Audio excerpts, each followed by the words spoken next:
proprio in mezzo allo Ionio, proprio nel centro. Vedi, e questa è una ripresa a 360 gradi.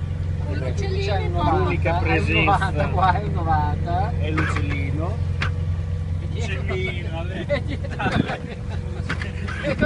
E poi facciamo il giro. Ed ecco il compasseone! Capitano.